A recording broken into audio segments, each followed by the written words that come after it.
om at her tar jeg en lærer til synelatande bare stender øyne for. Så vil jeg si at ta jeg hukse om det, så det nesten ångande tilfelle. Til dømes at her undantid om det være vegna siløse. Det standa 3-4 luktande brott bare i evangelium. Men som vi sier her, de åringarna åra ljau ikke akkurat lyka hver fer. Men du hever 4 vittner som standa av samme grunnvøtle, og 8 kastar ljus over 8 aspekt, 8 kastar ljus over et annet aspekt, og 3 kanskje mer neutralt. Det vil si at dette høyre høyma er pura visst, til at Jesus sier at det er pura visst. Om det så bare var øyne for, så det pura visst. Du at himmelen og jord skulle genge under, men årene til Jesus skulle ikke genge under årene. Han sier det her. Det er pura visst. Så at øysene tar det sånn at kanskje du har 3 vittner. 2 kanskje senda eller gjeva et avvist ljus i vitinje. Så kanskje det 3 for langur gjeva et undantak eller gjeva noe mer. Du sørst, han vittnar til det samme, han lærer det samme, men her er det et eika ting om et her som annars å lære. Ja, hva kan du så teka vi? Du kan teka vi grunnleggende lærerne, du kan teka vi hæsen aspekten, og tog som fyrir lyka framom. Du kan teka vi ötlun, sjálvande. Og kvita at Guds år kanskje krekvar somme ting, til dømes at her, at det ikke synd. Jeg giftast opp at hvis du bløst skildur orsak av siløse, her som du har han avsetje parsen, og du stender etter hvis vi så. Hvor kanskje krekvar Guds år til å syndur? Hvor det bare et aspekt som bare øyna for stender pura klart her, Mattias 9:9, men som du annars sast stendig og lydsindur. Hvor det så? Kanskje det tog at god gøymer som perler, som sannløygar til særlig tilfelder. Det ikke lukka som flertallet hever ikke bruk for å vite det her. Visste det her, så før det misbruket det. Det akkurat hva folk gjør det. De dreier det og misbruket det. Jeg måtte huske om at her i 2 år Arne Sata og lese fullt av bøkken. Og jeg tror at folk kommer ikke her til at de suttje og skilje et her, før de faktisk standa ut. Må skilje det.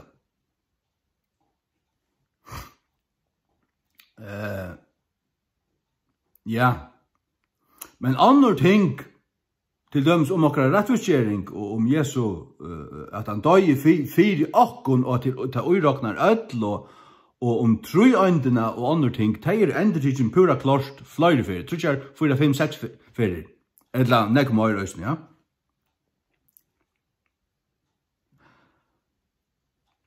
Men, et definitivt uttalelse fra Jesus og Kristus sjálvun okkara øynasta høvespreste og øynasta lovgjevara. Jesus gav lovene og gjøk Moses. Moses gav ikke lovene. Jehova God gav Moses lovene, og Jehova God øysene Jesus Kristus. Jesus sier, vi fariseerne i Johannes 8, Aren Abraham vær Ikke Aren Abraham vær Humbug og Piss, Jakob Dahl og Viktor. Aren Abraham vær merker at han god. Jehova merker Jesus Jehova. Vi har igjendan noen. Jeg vet ikke ha igjendan, så det slett Jehova.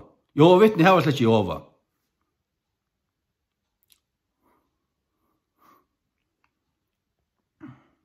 Øyneste andlige bøtjen i fargen som hever Jehova, til førska King James. Den avgjørende bokstaven ha i endan. Til Guds andadrottur. Hai Guds andadrottur. Ja. Nei, så definitivt uttalelse av Jesu egna munne til javnar allar tunker av gjørende vi gjørende. Lette god være sannårean, og kvann ein mann og en lignare. Stendur i Romerbrevet 3.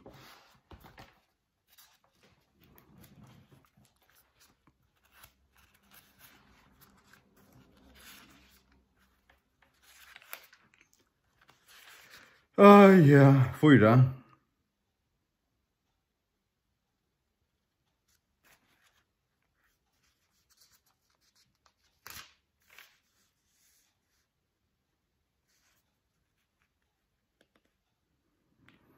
Troi 4. God søyde 4. Ja, lette god være sann årean, men kvann mann ein lignare. Kvør som lærer anstatt, øvut, motsatt vid det som Guds år lærer. Og hver som enda blir konfronteret av, og høyre det, og ferda lust bort opp i egen av seg, men vreka det. Ja, han må godtaka seg av. Nå du har sannløygan? Sannløygan! Må god så takka deg av der. Takka seg av der. Amen. Så det hit, som onker sier, you have a horrible attitude. Horrible attitude.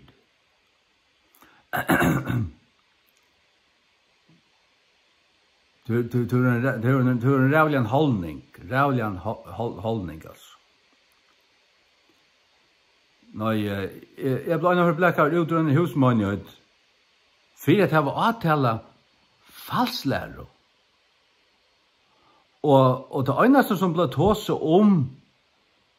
at nei, du så rævlig ut, du ytlur, og folk som er avfri, men du sier det, og hvis du skal slappe at til breibrødringene, så skal du be om 4 at det som du sier, det sier det gjør jeg aldri. Så er det jo, jeg ble bare dømt etter munnen, liksom, framkommende, men det som jeg sier, så er det jo, jeg med stå og lærte til at Jesus er skaptur. Jeg sier at det er satanisk falslæra fra byrjan til enda. Og det er det. Og så spurte jeg den såkallige pastoren som blekka meg ut, ja, hva er det sannløgjen? Jeg vet ikke, sier han. Og han er opplærdur og i løfsens år bøynter nirre. Gintje er alt sitt løyv. Og løfsens år, mennene tar større læreren inn i kjeltene. Ja, tar skulle lære at tar ekstraordinært vitande. Tar en hakre støye. Det vet ikke engang om Jesus er skapt, eller om han er evig god.